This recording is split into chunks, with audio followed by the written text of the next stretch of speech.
Welcome, fellow explorers. My name is Christian Alexandersen, and this is Hemlocks to Hellbenders, a podcast highlighting Pennsylvania's parks, forests, and great outdoors. This episode is about one man's journey to climb the tallest tree at the highest point in all 67 Pennsylvania counties, a feat that has never been done and probably never been attempted. I'm excited to welcome Wagner to the podcast. Van is a teacher, musician, and certified forester that is attempting this incredible challenge. Van, thanks for joining the program. Thanks for having me, Christian. In 2021, I did my own challenge where I ran a mile in all 121 state parks in 1 year. I thought mine was fun and weird, but then I heard about what you were doing, and I knew I had to get you on the podcast. Tell us about what you're doing. Yeah, I'm climbing to the highest point in every county in Pennsylvania. There's 67 counties. And then when I get to that high point, I find the highest tree I can find at that site, and I climb that tree. Not necessarily to the top, sometimes to the top, sometimes as far as I feel safe, but that's what I've been up to try and draw attention to forestry and get people talking about trees in Pennsylvania forests. Where'd you get this idea? I think it came to me while I was actually hiking out in the woods recently. I haven't been dreaming it up for too long. It was just something on a whim this winter. I was out in the woods hiking, and I think it started as just, boy, it would be fun to climb a tree on top of my mountain. I live on a mountain called Montour Ridge, and I thought, well, if I'm going to do it, I ought to go to the highest spot. And then it just kind of went from there. And I thought, I wonder if anyone's ever done that. And then, gosh, I wonder if anyone's ever done that in each county. And it just kind of grew from that. Did you have an official start date? No, one day I didn't have anything else to do. So I called a friend and said, hey, in about an hour, do you want to meet me on top of the mountain? I'm going to climb a tree. And I think that was January. Just kicked it off that way. What do you want to raise awareness about? Yeah, it's a pretty broad message. I just want Pennsylvanians more aware of their forests. I would love to see more people involved in the conversations about how do we value our forests? Why do we value our forests? Is it strictly for timber products? Is it strictly for wildlife and recreation? Just all those conversations should involve millions of Pennsylvanians. And I would just like to see more people, brought into that fold of conversation. There's a lot of threats that face our forests. And, people like you and I, we speak this stuff all day long. We know about it, but I think about the average landowner, the average voter, taxpayer in Pennsylvania that maybe doesn't know that there are these threats that are facing our forest. And I just think in a democracy, we all need to play a role in this conversation to protect our forests. They aren't a given. We aren't guaranteed to always have a healthy forest here in Pennsylvania. It takes effort. As of April 2023, how many trees have you climbed? Was that today? Yeah, I had to think about what date it was. I just finished my 14th climb on Sunday, 2 days ago, and that was in Huntingdon County. And I have 15 and 16 planned for in a few weeks. So they're ticking away. I think I'll feel more accomplished when I get to a benchmark like 20, and I'll be like, all right, I'm basically a third of the way. But just chipping away at them one at a time and enjoying them. So far, it's been really enjoyable. I haven't had a bad climb yet, and so far, I'm still able to remember every single climb. I wonder how long that'll go, but like so far, if I close my mind and I just think Luzerne County, I can picture the black cherry on top of a mountain near Ricketts Glen, and it's been a neat way to catalog my memories of each park or each county. How do you find the tallest tree and the highest points? I'll do the easier part first. The highest point of every county has been plotted out pretty extensively. That's the beauty of the internet. I've been using a website called Peak Bagger. And Peak Bagger is they actually have a database for every state. You can see the high points in every state, every county in every state. So that's what I've been using to find the locations. But then once I get there, I just use my eyes. You get on site, and it's usually pretty obvious. I mean, my goodness, you should have seen the Mifflin County climb I did Sunday morning. I didn't want it to be true, but I got to the site and it was just clear as day. A Norway spruce was just towering above everything else. And I really didn't want to climb a non-native tree. I never said when I set out to do this that I'd only climb natives, but that's part of what we're talking about here is like protecting Pennsylvania forests and forest awareness. So I tried to spin it into a positive learning experience, so I climbed that Norway spruce and it was way up there. And then I used it as an opportunity on my video. I have a GoPro on my climbing helmet so people can experience it.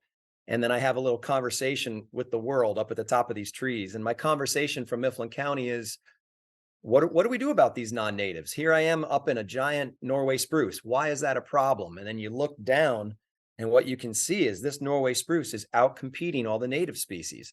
And that's the answer. That's the answer of what's wrong with a Norway spruce. It's not native and it's taking the place of multiple native trees.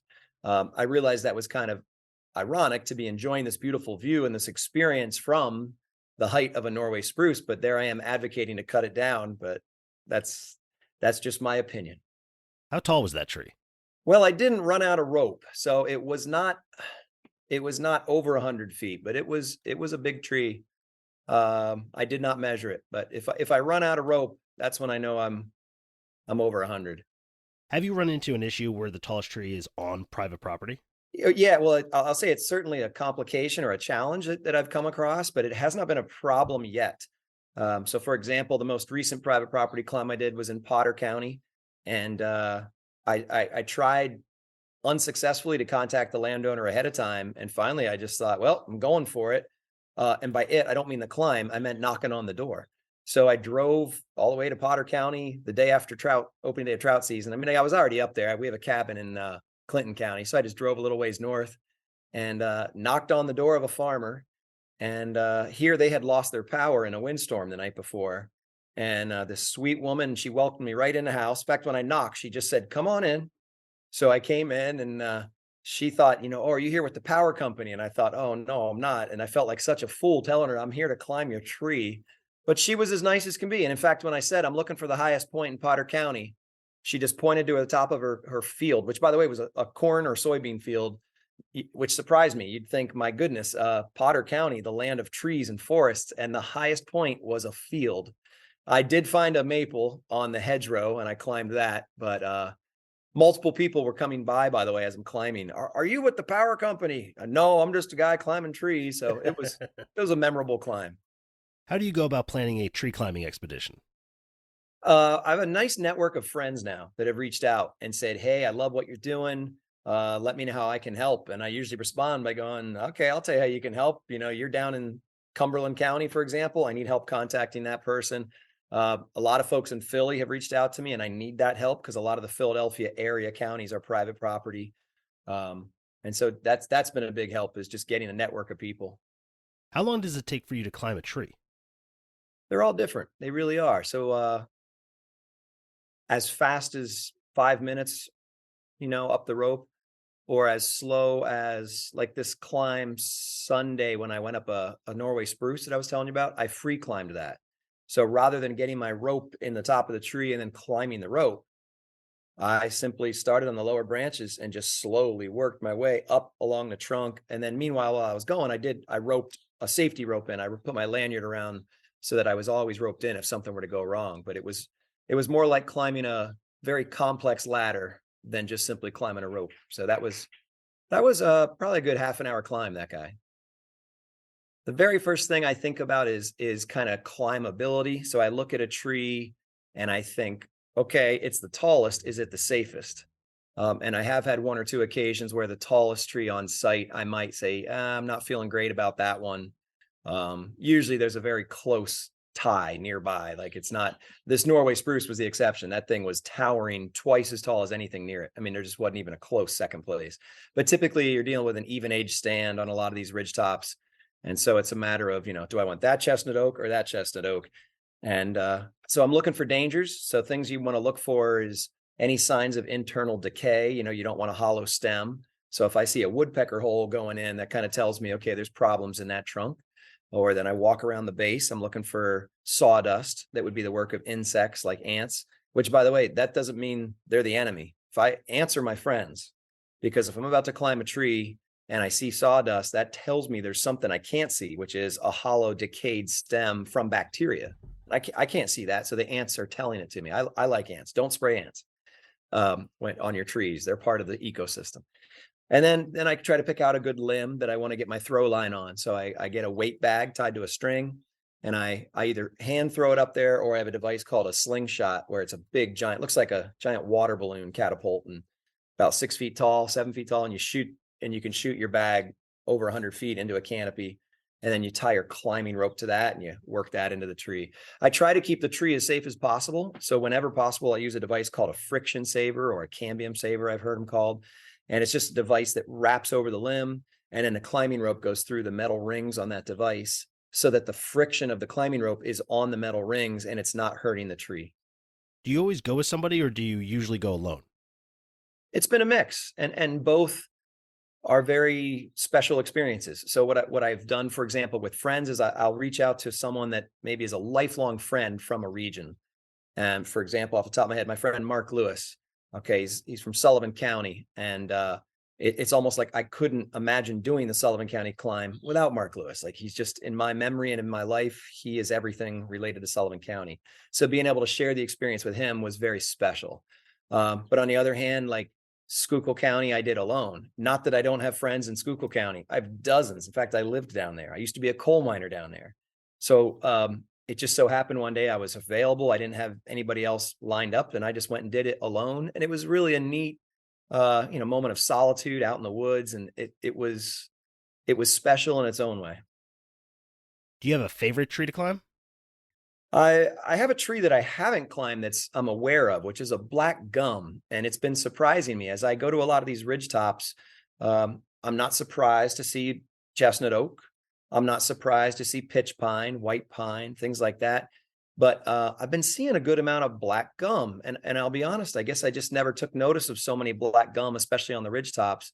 And I think that would be a neat climb because that's one of those trees that you just don't hear a lot about in Pennsylvania. It's not really talked about as a big wildlife tree. It's not a big timber product, wood products tree.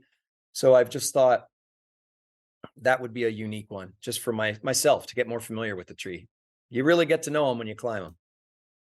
Do you have a time you expect to be done, or are you taking this as it comes? I'm taking it as it comes, but I do have an estimate of, I think I could have it done here in 2 years or so, something like that. I'm definitely slowing down this summer due to ticks. The climb I did last weekend, I got into ticks like I couldn't believe. I mean, in a matter of 15, 20 minutes in the woods, I had 2 dozen ticks on my leg. Wow. And there's no ego here. There's no reason to be like, I have to keep going and keep pushing. No, I don't.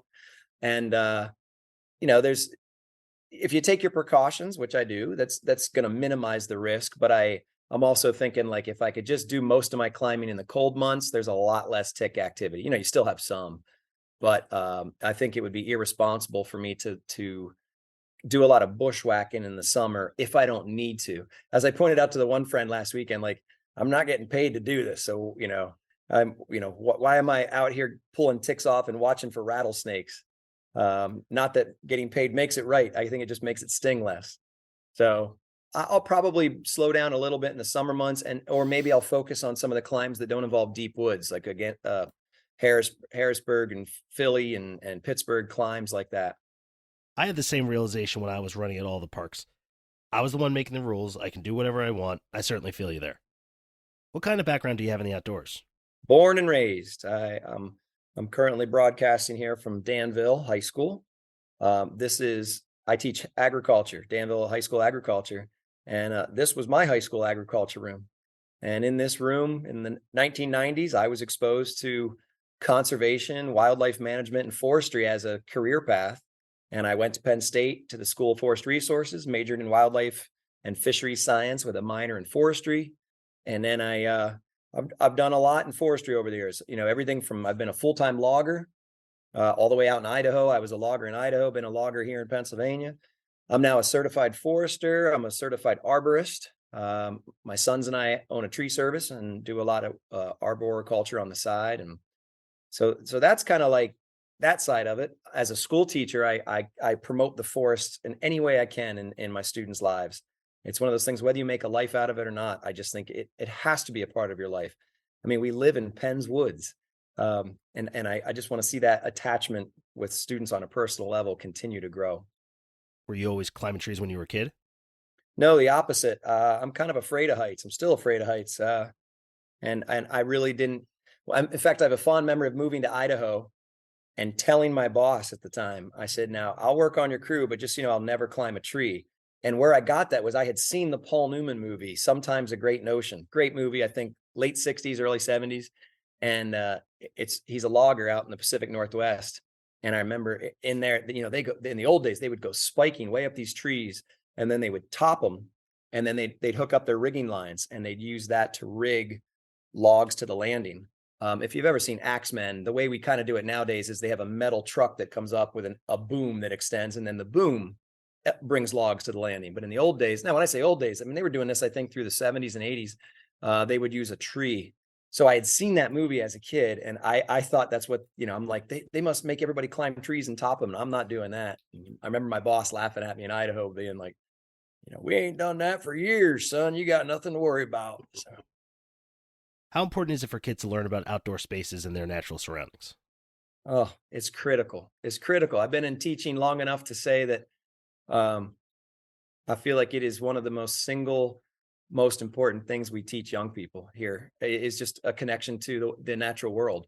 Whether that means specifically forest or not, I think we can just broaden that and say your connection to all things living and non-living around you is something we all need to be more aware of. And it frightens me that we might occasionally raise a young person who becomes an adult who doesn't get that connection and realize this is a connection we all share to our natural world. And if we lose that connection, the knowledge of that connection, I think we're losing something very sacred.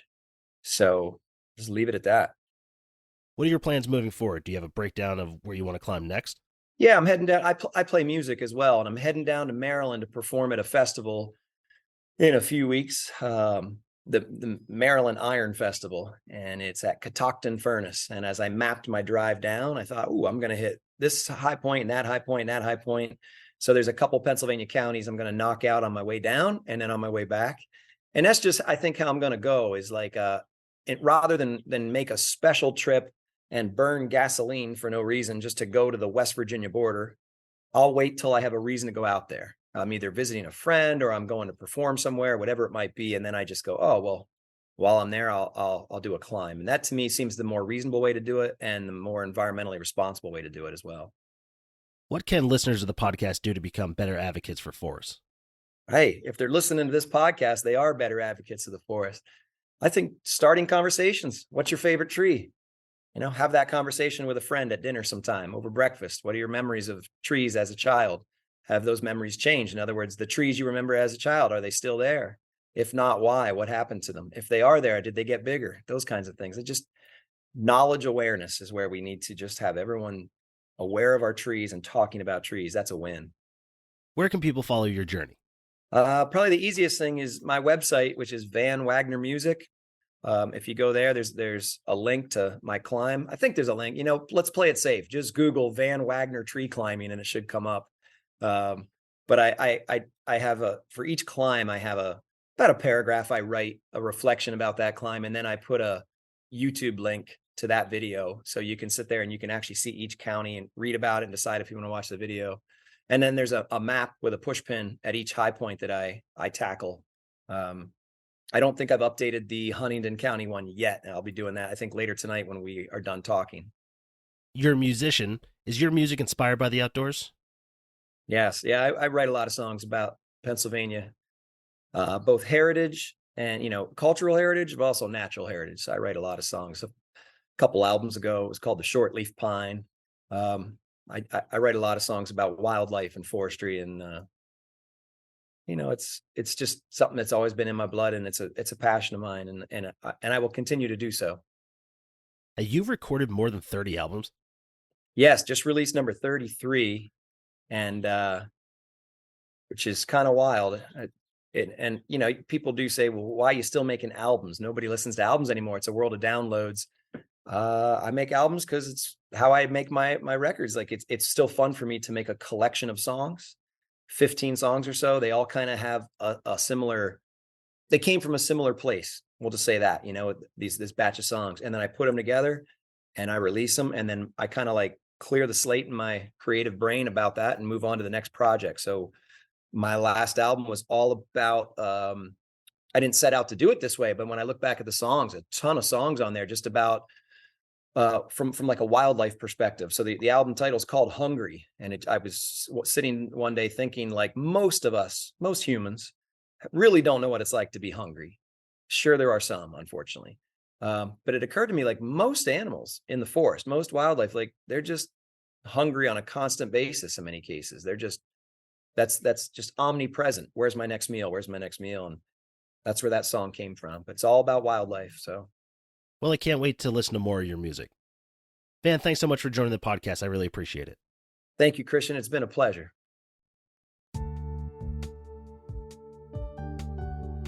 I want to thank my guest Van Wagner for joining the podcast. Be sure to visit our website and follow us on Instagram and Facebook for more information about upcoming episodes. This has been Hemlocks to Hellbenders. I'll see you out there.